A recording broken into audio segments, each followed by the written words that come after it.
بسم الله الرحمن الرحيم. هل أتاك حديث الغاشية وجوه يومئذ خاشعة عاملة ناصبة تصلى نارا حامية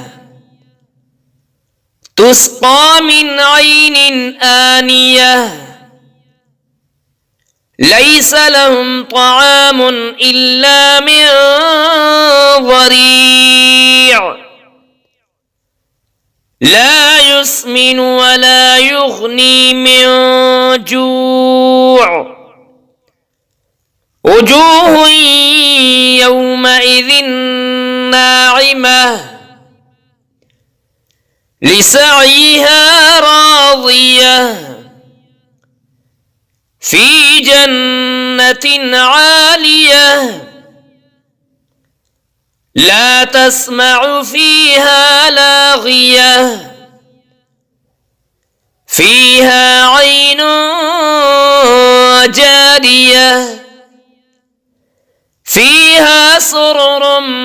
مرفوعة وأكواب موضوعة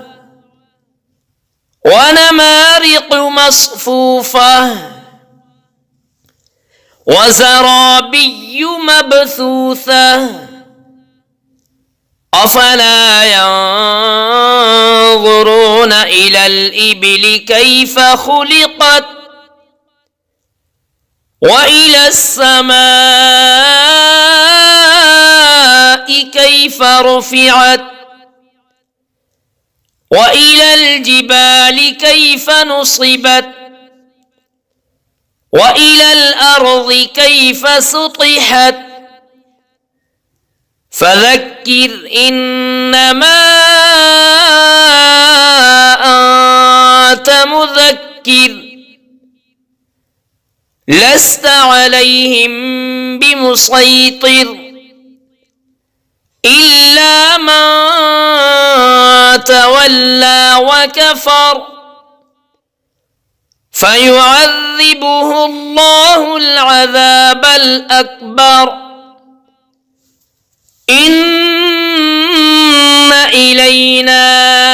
إيابهم